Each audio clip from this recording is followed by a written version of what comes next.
दोस्तों नमस्कार, मैं आपका दोस्त डॉक्टर सतेंद्र सैनी। उम्मीद करता हूँ सब लोग अच्छे होंगे। दोस्तों, आज मैं एक कहानी के माध्यम से आपको बताने आया हूँ कि लाइफ में समस्याएं जन्मों जन्मों के कुछ लेखा भी होते हैं तब भी आती है, और कुछ अपने विचारों की वजह से, कुछ अपने कर्मों की वजह से। दोस्तों, मैं आपको बताना एक कहानी के माध्यम से बताना चाहता हूँ।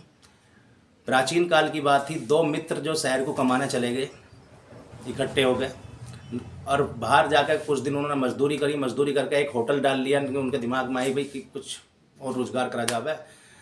तो उन्होंने एक होटल डाल लिया। दोस्तों, उसमें प्रॉफिट अच्छा हुआ। होटल में दूसरे स्टेट वैसे पहुंचे हुए थे। अब डालने के बाद जो कि मैं भाई साहब प्रॉफिट बहुत अच्छा हुआ होने के बाद जो कि मैं एक के दिमाग में पाप आ गया। कहते हैं पाप का बाप कौन है? पाप का बाप है लालच। पाप का बाप है लालच। अब एक मित्र के दिमाग में जो कि मैं ये आ गया लालच कि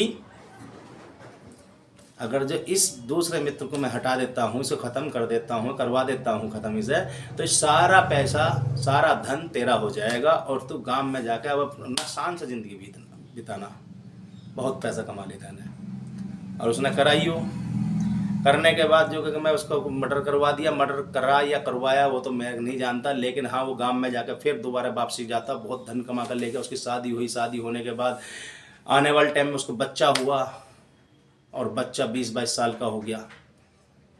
20-22 साल का जब बच्चा हुआ तो बच्चा बीमार होने लगा, और बीमार इतना हुआ कि जो उसकी जमा पूंजी थी, जो उसने कमाई थी, वो सारा पानी की तरह बह गया। सब पैसा लगा दिया, लेकिन उसका लड़का फिर भी नहीं बचा।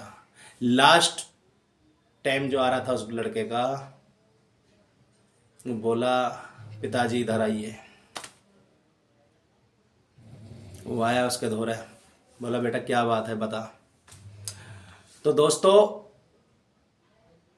उसने तब कही, इनका पहचाना मैं कौन हूँ? अभी तक नहीं पहचान पाया तो मेरे को, जब से तेरी ज़िंदगी में आया हूँ, तेरे को बर्बादी के राह पे लेके जा रहा हूँ, तो अभी तक पहचान नहीं पाया मेरे को।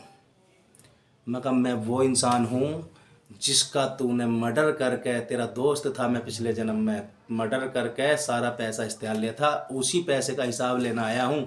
ये पैसा तेरा एक एक करके जो ना मैंने सारा बर्बाद कर दिया, तू रोड पे लाद के खड़ा कर दिया है।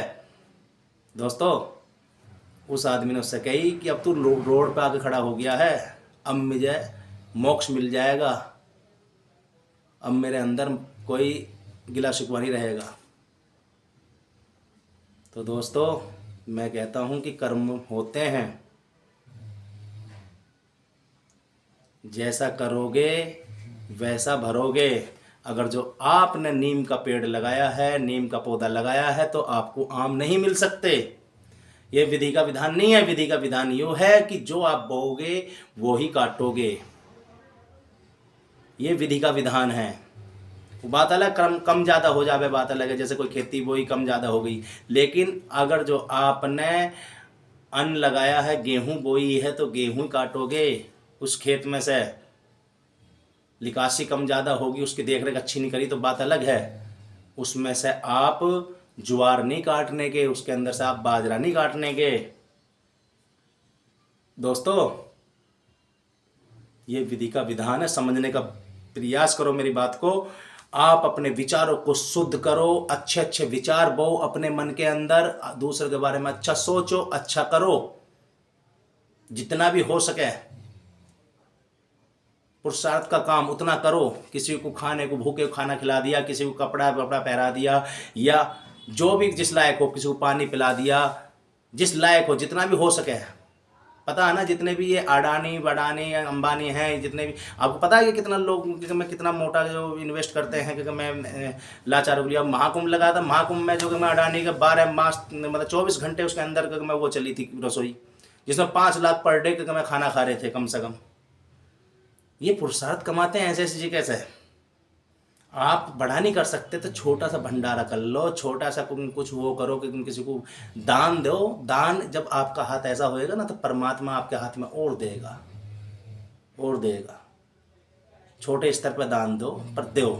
दे के दिल के अंदर मलानी मत रखो कि मैंने अभी दान कर दिया, अब मेरे को जो कि मैं बेनिफिट हो जाएगा, फलाना ठिकाना, मैंने ये कर दिया वो कर दिया।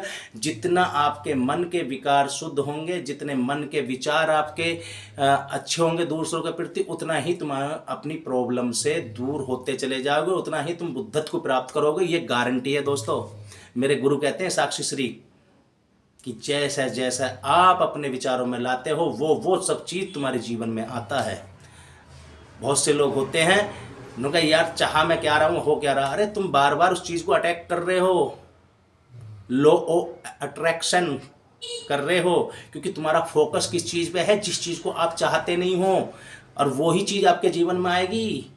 जिस चीज़ को नहीं चाह रहे तुम, जिसको चाहते हो उस चीज़ को पे फोकस डाल लो, वो चीज़ जब तुम्हारे जीवन में आएगी।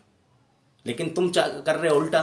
तुम्हें 5 लाख रुपए की ज़रूरत है, 5 लाख रुपये कैसे उतरेगा, कैसे उतरेगा, 5 लाख कर्जा मेरे पे कैसे उतरेगा, कैसे उतरेगा यार, इतना कर्जा, वो बढ़ता ही चले जाएगा। आपको जो सोचना है ये सोचना मैं 10 लाख कैसे कमाऊँ, 5 की जगह 10 कैसे कमाऊँ। और जब ऐसा सोचोगे, मैजिकल तरीके से कोई ना कोई बंदा कहीं ना कहीं से आपको टकराएगा, मिलेगा, आपको रास्ता दिखाएगा, और आप बिलीव नहीं करोगे, आपकी हर एक प्रॉब्लम सोल्व होती चली जाएगी। आपका धन जो कर्जा है वो सब उतर जाएगा, अच्छा धन कमाने लगोगे। कोई ना कोई तुम्हें कृष्ण के रूप में मिलेगा, जैसे सुदामा को मिला।